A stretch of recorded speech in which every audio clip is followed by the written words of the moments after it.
Megah berdiri si gunung Angsi, puncaknya indah tidak terkira. Luhur pelembagaan rukun berpaksi, menyatu rakyat, harmoni negara.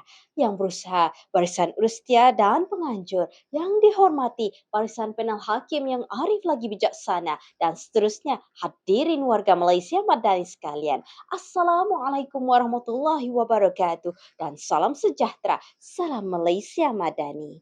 Rukun negara, 5 prinsip yang terzahir, ekoran daripada peristiwa berdarah 13 Mei 1969 secara rasminya diluncurkan oleh Sri Paduka Baginda Yang di-Pertuan Agong keempat, almarhum Tuanku Ismail Nasiruddin Shah, ibni almarhum Sultan Zainal Abidin pada tanggal 31 Ogos 1970. Rukun negara secara asasnya digubal untuk memastikan perpaduan kaum terpelihara. Oleh yang demikian, dengan mengangkat tema rukun negara sebagai prinsip perpaduan demi kejayaan dan kestabilan rakyat, akan saya kupaskan dengan terperinci prinsip ketiga rukun negara di bawah lembayung kata keluhuran pelembagaan payung kemakmuran negara.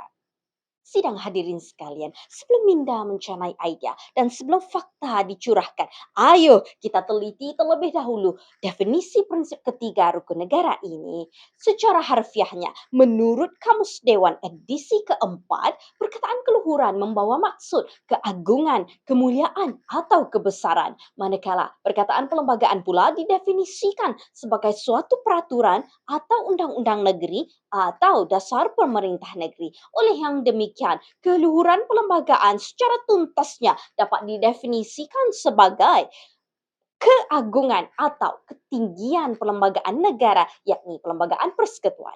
Menurut Profesor Datuk Dr. Shad Salim Faruqi di dalam bukunya yang bertajuk Document of Destiny, pelembagaan persekutuan terdiri daripada 138 perkara dan 13 jadual yang mengandungi secara asas menerangkan mengenai undang-undang tertinggi negara, iaitu pelembagaan sistem persekutuan, hak-hak asasi, kuasa-kuasa darurat, institusi raja berperlembagaan, kerajaan berparlimen, demokrasi melalui sistem pilihan raya, kedudukan agama Islam, kebebasan badan kehakiman, perkhidmatan awam yang saksama, dan kedudukan istimewa pribumi. Oleh yang demikian, tuntas untuk saya katakan bahawa perlembagaan ini resamnya adalah holistik sesuai dengan keluhurannya dan tidak dapat kita sangka lagi.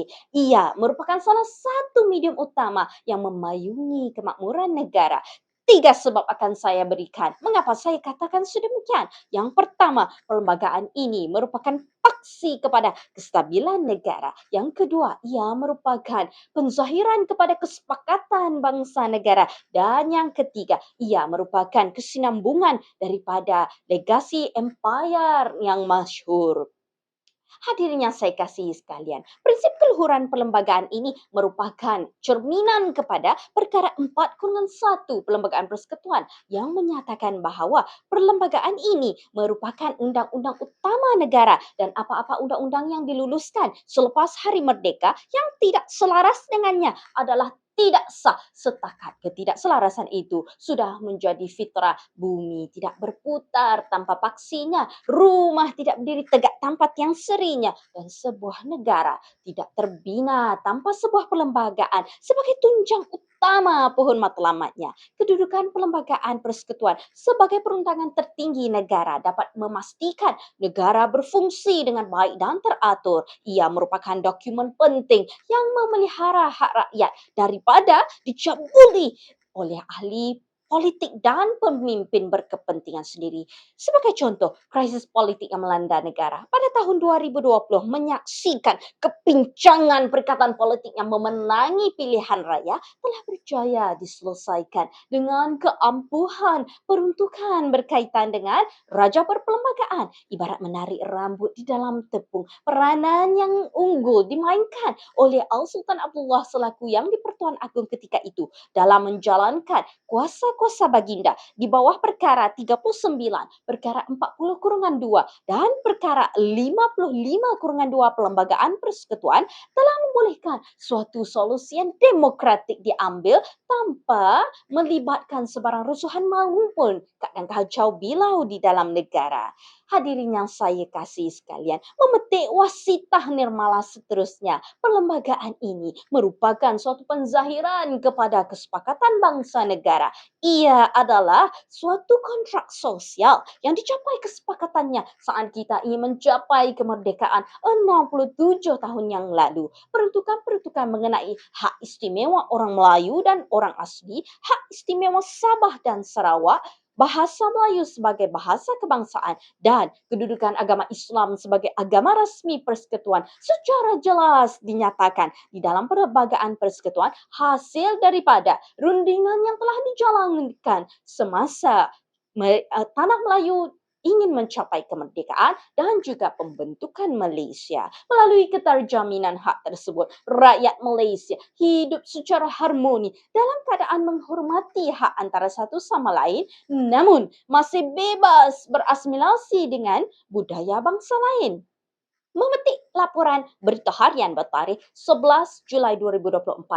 Kementerian Pendidikan Malaysia dalam jawapan bertulis soalan Parlimen menyatakan bahawa Sekolah Jenis Kebangsaan Cina dan Sekolah Jenis Kebangsaan Tamil menunjukkan peningkatan kadar kemasukan murid Bumi Putra hampir sekali ganda dalam tempoh 10 tahun kebelakangan ini. Hal ini jelas menunjukkan bahawa sikap keterbukaan rakyat Malaysia dalam menghormati hak antara satu sama lain untuk mendapatkan pendidikan sebagaimana yang dibenarkan di bawah Perlembagaan Persekutuan telah menjadikan kita suatu masyarakat yang harmoni dan bersikap terbuka.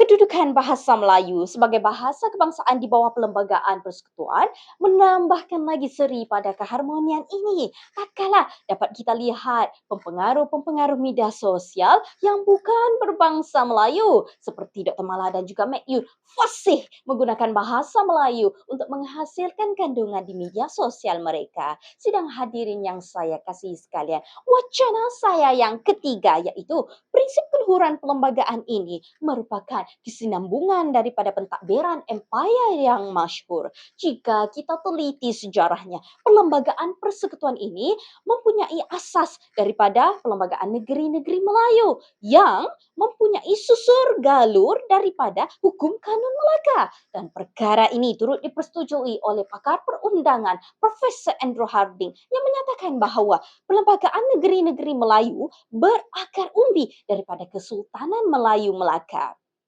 Hukum Kanun Melaka secara asasnya menjelaskan mengenai aspek undang-undang perlembagaan, jenayah, tanah dan juga agama Islam yang mana ia turut menjadi tunjang utama kepada perlembagaan yang kita ada pada hari ini. Kejayaan Hukum Kanun Melaka telah berjaya menjadikan Melaka sebuah pelabuhan entrepot terkemuka dunia. Pengurusan pelabuhan oleh Temenggung, Laksmana, Shah Bandar dan juga orang laut yang ditadbir oleh Undang-Undang Laut di bawah Hukum Kanun Melaka telah berjaya menonjolkan kemantapan tata pengurusan pelabuhan pada ketika itu sehingga boleh menggamit perdagangan bertaraf dunia masuk melalui maritim sebagai kegiatan ekonomi utama Melaka. Perkara yang sama juga turut dipersembahkan di dalam butiran perlembagaan persekutuan yang ada pada hari ini apabila kita dapat lihat kuasa pentadbiran dan pengurusan negara dibahagikan kepada kuasa legislatif, kuasa eksekutif dan juga kuasa kehakiman sebagai wadah semak dan imbang yang berkesan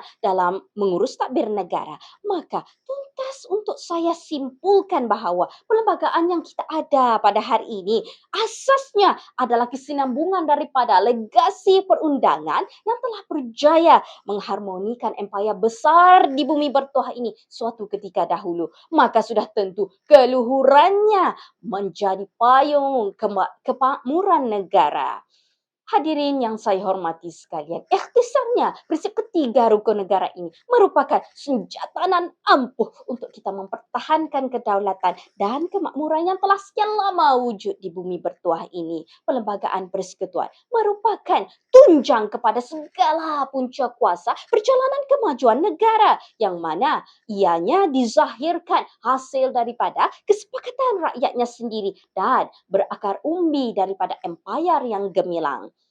Seperti kata peribahasa, benih yang baik jatuh ke laut menjadi pulau juga. Begitu juga dengan perlembagaan yang diluhurkan oleh rakyatnya. Ya pasti membawa pulangan yang baik untuk kita semua. Umpama belayar telah sampai ke pelabuhan, umpama berkayuh telah sampai ke muara, umpama berjalan telah sampai ke destinasi. Begitu juga dengan pidato saya pada hari ini yang telah sampai ke penghujungnya. Semoga segala perkongsian dan juga penerangan yang saya sampaikan sebentar tadi menjadi bara yang membakar semangat patriotisme di hati kita untuk terus menyayangi dan menghargai kemakmuran yang telah kita bina di tanah air tercinta ini, bumi Malaysia bertuah. Sekian, wabillahi taufiq wal hidayah. Wassalamualaikum warahmatullahi wabarakatuh.